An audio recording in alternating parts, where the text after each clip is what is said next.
This is Gerardo Del Real with Resource Stock Digest. Joining me today is the chairman and CEO of Mawson Resources, Mr. Michael Hudson. Mike, how are you reporting from the field? I am reporting from the field this morning, Gerardo. We're in northern Victoria doing the due diligence on Mawson's new Victorian goldfield acquisition. So we're kicking lots of rocks and making sure it all as it seems. And so far, so good. But we're here to talk about our flagship today. We are, and two main takeaways I want to make sure that we highlight. I highlight the main headline obviously reads: Mawson drills the best South Palokas intercept. 8 meters at 7.9 grams per ton gold. So we'll talk about that in just a second. You announced assay results from an additional 5 drill holes. We know there's 5 rigs turning. There's something in this release that you've made a point the last couple of releases to highlight. And this is the second point I want to hammer home. You continue to highlight how predictable this system is becoming. So obviously, let's talk about the 8 meters of 7.9 grams per ton gold, the step out, where it was at, why it's important, and then let's talk about that system that is becoming more and more predictable by the day, which excites me as a shareholder because that means I should probably expect more high-grade hits. Exactly, Gerardo, in terms of the predictability. It is a very key point. And I'm going to address that first and then lead into the results, which is reverse to how you asked me to address it.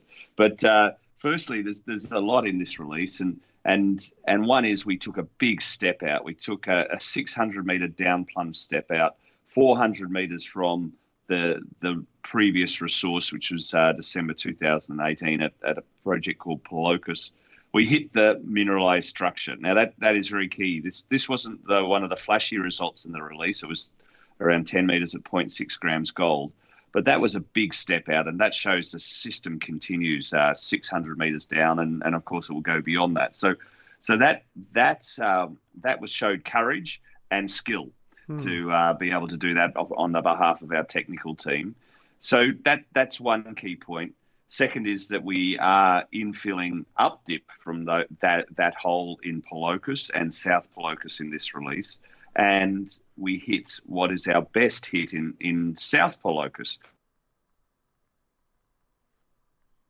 I've enjoyed some holes over the last few years, but we knew, and kudos again to our technical team, that we hadn't seen the better looking rocks. We hadn't seen the reduced rocks that we generally see the higher grades in at the other projects in the area.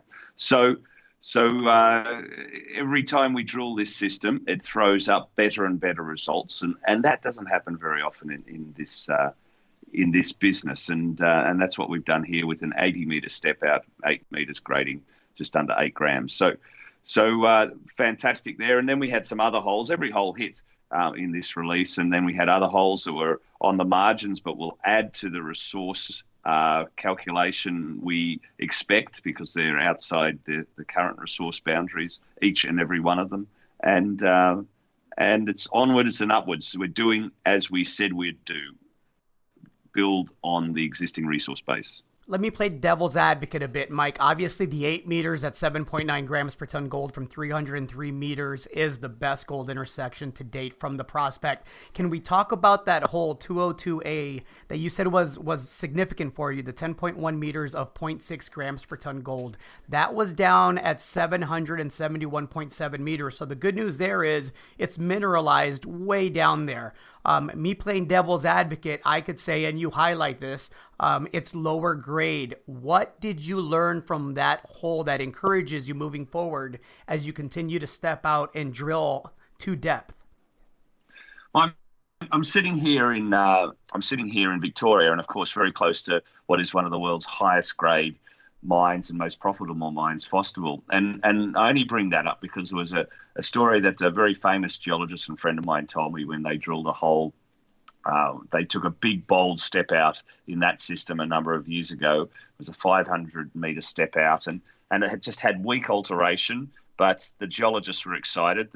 Anybody else wasn't because there was no gold there, but the geologists said, this is very significant. That system continues. And that hole, that big step out at Fosterville, was only 15 metres away from the Swan Zone, which is 2.5 million ounces at 60 grams. So the analogy here is that the mineralised system continues. Now, we don't always hit the highest grades in the first hole. In fact, it's pretty tough. But what we're really trying to do is drill for the structure, and then once we've got that structure, we can drill for the grade. And of course, it would be nice if we hit grade first up in every hole, but that's nirvana. So now we've got our finger where to drill it down plunge, 600 metres. We're infilling up plunge from sort of, the 200 metres to 500 metres, and that's where we're going now. And it really constrains it. It bookends it for us.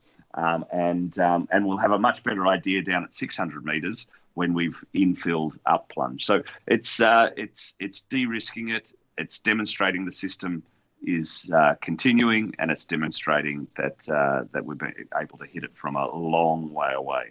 Well said. It's important to note that the cobalt and multi-element assays remain pending. Do you have an idea of when we'll start seeing those? Because they've been a significant credit to these grades and to these hits.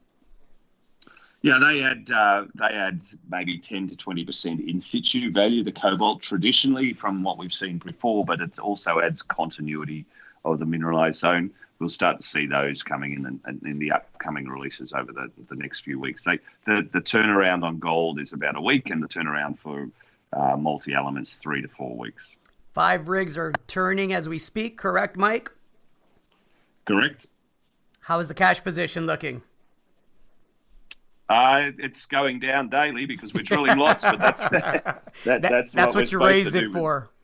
That's what we raised it for, but we're somewhere between 5 and 6 million, and we'll end this program with enough cash in the bank, of course, to see us through the year if we need to. But this is a project that's growing quickly. And last but not least, it's growing quickly, and that cash that's being spent in the ground is of course leading up to an updated resource estimate. When do you plan on delivering that, Mike?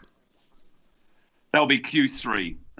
So after the summer, we hope we'll be in a position to do that, and we're on track so far. You're cashed up, you're hitting high grade, you're hitting gold, you have some cobalt, and you have 5 rigs turning. It's a heck of an exploration story. Anything else that you'd like to add, Mike? And we're in the shadow of the head frame of a new project that I'm just doing the due diligence on. So it's a busy time in Mawson. In the world's hottest land, it's a good position to be in, Mike. Thanks so much. Thanks, Gerardo.